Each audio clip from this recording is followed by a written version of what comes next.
Olha que interessante. Macronutrientes e liberação de insulina. Ali está o carboidrato.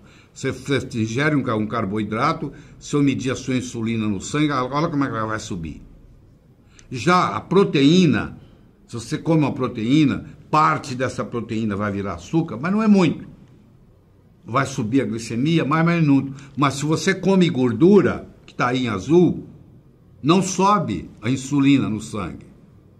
Então, qual que seria a dieta ideal para o diabético? Gordura. E isso começou a mudar tem uns 15 anos. Hoje nós sabemos, tem publicações e mais publicações e mais publicações que nós vamos ter a oportunidade de discutir rapidamente aqui. Tá claro isso aí para você? Muito bem. Então, existem algumas mentiras diabéticas. A primeira delas é: diabetes é uma doença crônica progressiva. Não necessariamente. Ela pode ter uma reversão.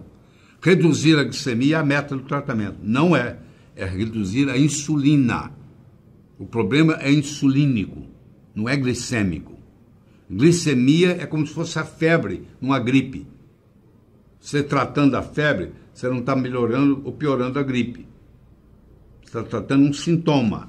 Você tratar a glicemia como se fosse uma febre. Você está tratando um sintoma. Você teria que tratar a causa. Então, quais são as verdades diabéticas? Primeiro, diabetes é uma doença nutricional curável. Com remédio? Não. Se ela é uma doença nutricional, ela vai ser curada com nutrição. Ela não irá ser curada com remédio. Não tem remédio que cure diabetes. Por isso que ela fica chamada de uma doença crônica. Reduzir a resistência insulínica é a meta, e não baixar a glicemia. Porque se eu baixo a glicemia, per se, eu vou jogar o açúcar para onde? Para dentro da célula. Onde você acha que é mais nobre? No meio sanguíneo ou intracelular? Para que existe o sangue? Para levar e trazer nutrientes e trazer o lixo das células. O sistema vascular existe para servir um sistema mais nobre, que é o tecidual, que são os tecidos, que são as células. Quando eu coloco insulina, por exemplo, num paciente diabético, eu estou pegando a glicemia dele, o açúcar que está no sangue dele, e vou injetar esse açúcar numa estrutura muito mais nobre do que o sangue, que é o intracelular. Eu estou escondendo o lixo abaixo do tapete, entendeu? Mas o cheiro continua. Então, a verdade diabética é que é uma doença nutricional curável e reduzir a resistência insulínica é a meta. Bom, nós falamos sobre proteínas, nós falamos sobre açúcar, agora nós vamos falar sobre gordura, que são os ácidos graxos. O lobo mau sempre será mau se ouvirmos apenas a versão da Chapeuzinho Vermelho. Depende para quem você pergunta. Você pergunta para uma pessoa que ganha dinheiro com esse conceito de que gordura faz mal e que colesterol é perigoso, ela vai dizer para você, ela tem que defender o ganha-pão dela. Mas hoje os cientistas sabem que, primeiro, que o colesterol é mocinho, não é bandido, e que, segundo, gordura é muito importante. Tá?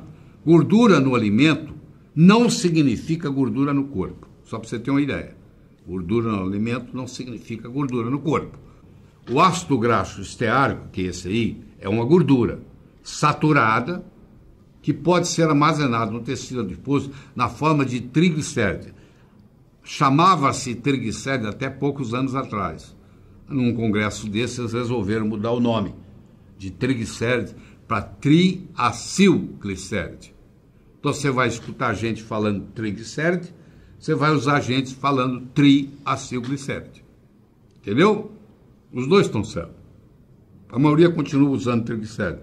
Mas se você vê triacilglicéride, é a mesma coisa. Isso é um ácido graxo. Esses ácidos graxos se juntam no grupo de 3 com a proteína, com a molécula glicerol e formam um triglicéride. Ácido graxo é o termo técnico para a molécula individual de gordura. Vocês estão vendo à direita aí em vermelho o glicerol. Ele se liga a 3 ácidos graxos. Por isso que chama triacilglicéride ou triglicéride. Entendeu agora por quê? Muito bem. Então, ali está o glicerol e aqui estão os ácidos graxos. Como são 3, nós vamos falar assim, um triglicéride. triglicérido, que é um trio ligado a um glicérido, a um glicerol. Esse é o modo como os seres vivos armazenam gordura.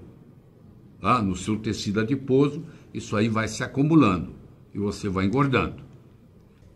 Esse aqui é o oleico, que é o da azeite de oliva, que é o extraído da azeitona. Ele é um monoinsaturado.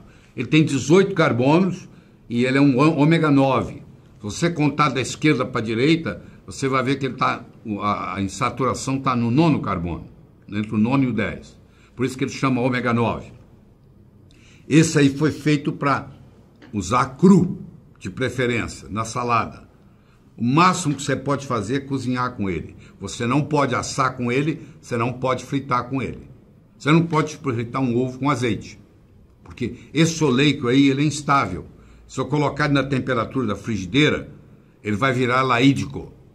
Aqui está um ômega 3, olha lá. A primeira dupla ligação, olhando da esquerda para a direita, está no 3º carbono, por isso que chama ômega 3.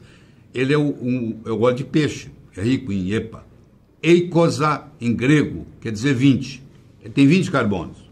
Eicosa penta, significa pentanóico, significa que tem 5, penta é 5, duplas ligações. Ele é um eicosapentanoico, ele é um EPA, ele é um poliinsaturado.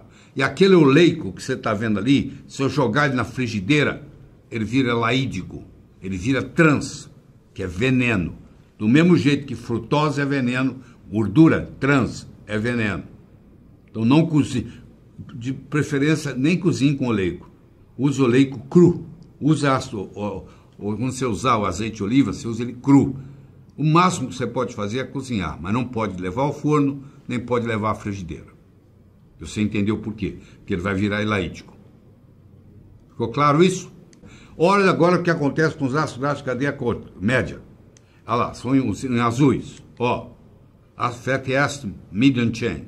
Ó, eles vão direto para o fígado e eles são usados como energia. Ou seja, como no óleo de coco predomina os ácidos graxos de cadeia média, predomina, não tem jeito de você engordar com óleo de coco. E aqui está a explicação por que o óleo de coco não engorda. Tá? Porque eles não se comportam como os de cadeia longa. Agora, os de cadeia longa está lá, o mirístico, o palmídico, o esteárico, o araquídico, o beênico e o lignocérico. Então, existe uma diferença de metabolismo entre os ácidos graxos de cadeia longa e os ácidos graxos de cadeia média. Isso é muito importante saber. Os ácidos graxos de cadeia média é o caprílico, o cáprico e o láurico. Tá? Temos 6.000 gerações de Homo sapiens no planeta. Dessas, 5.998 tinham a gordura como principal fonte de nutrição. Nos últimos 50, 60 anos é que mudou. A sua bisavó, ela cozinhava com banha, ela cozinhava com toucinho, entendeu? Banha bovina, toucinho, sebo de boi. E ela não tinha geladeira nem nada disso. Ela tinha, a refeição dela era muito baseada em gordura, que não estraga. Tá? A gordura saturada não estraga. Sua avó punha na gordura saturada a carne, não tinha geladeira e conservava ali a gordura e a carne juntos.